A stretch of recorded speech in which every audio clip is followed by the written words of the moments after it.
Hello there guys, and welcome to your first look at the Rust update on the 23rd of March 2017. Now the first thing that we have this week is something that's been requested by the community for a very long time. Binoculars are now in. So all you need to do once you get a pair of these is press right click and it will take you into them. Now this is at the furthest zoom. If we press left click it will gradually bring us out, and there are 3 zooms. So this is the closest. Then we'll zoom out slightly, and then we'll zoom out fully. If we press left click once again, it will take us back into full zoom. Binoculars will cost you 1 gear and 5 high quality metal, but they can also be found in purple crates. And if you go ahead and throw these into a recycler, you may get lucky and find yourself with 1 gear back. There is also a little trick that you can do with these so that you can see the full screen. All you need to do is go into your options by pressing escape. Go to the show HUD and hit it off, and then if you go in to your binoculars you can see the full screen. There is no overlay. Now just to quickly compare this to a 4x scope, so if we go here at maximum zoom and then pull out a 4x scope and look down, that is the difference. So it is about twice the magnification of a 4x scope. We also now have a new scope that is in the game files, but it currently is not able to be crafted, so whether it makes it into this week's update or not is still unknown. It is called the Simple Handmade Sight, and the description is a poorly made sight, slightly better than irons. We've also got another update that has been highly requested by the community this week. The Crossbow will no longer cost you a gear, but the other costs have gone up. The new cost for a crossbow is 200 wood, 75 metal fragments and 2 rope. We also this week have some new server optimization, which comes at a cost. Large furnaces and campfires will now automatically shut themselves off once they drop something on the floor.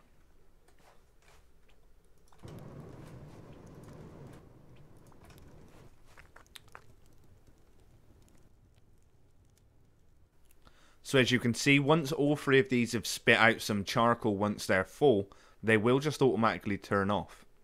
This will also apply to campfires when you're cooking food using the bug to spit the food out the top. Following on from the update 2 weeks ago where we were able to pick up the decor items with building access and a hammer, this has now been moved over to some other things. So you can now pick up the flame turret if you have a hammer and building access. Just hold down E and pick up. This will also apply to the normal turret. Will also work with tuner lights, lanterns and ceiling lights.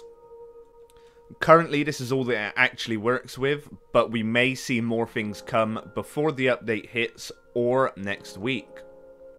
There's also been a slight update to the spinner this week. Now if you were to throw something at the spinner, when you were spinning it, the item was just staying static, but now if you spin it with an item in there, it will also spin around.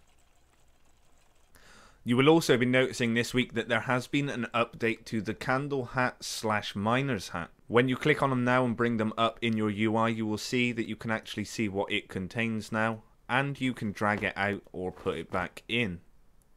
And we have also had an update to the Muzzle Brake. It now has higher durability, so it will last longer, and it reduces recoil even more.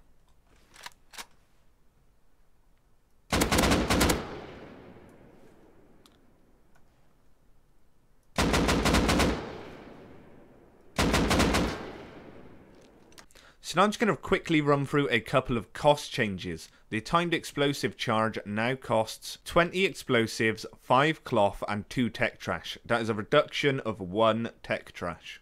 The hollow sight has also been reduced. It now only costs 1 tech trash and 12 high quality metal, which is also a reduction of 1 tech trash. And then the last cost change that we have is the silencer. That has been reduced down to 5 high quality metal, which is a reduction of 3. And then the last thing that I have for you guys is dungeon art. There's been a lot of work over the past week, including a lot of stuff for the underground in Airfield, along with what appears to be a new rad town, which is the launch site. Obviously none of the dungeon art or the launch site is going to make it into this week's update. At earliest it could be here at the first update in April, but I thought I'd just let you guys know that it has been happening. So that is everything that I have for you guys so far this week. Now just remember that there are still going to be around about 7 to 8 hours before the update actually hits. So make sure that you keep an eye on @RustUpdates over on Twitter, and make sure if you do have the time to take a peek at the dev blog to see if there is anything that I have missed. If you have enjoyed, guys, make sure you hit that like button and make sure you are subscribed for more videos. If you are on BCHILLZ channel, make sure you take a look at my channel down in the description, and I will see you next week. Thank you very much, guys. Have a good day.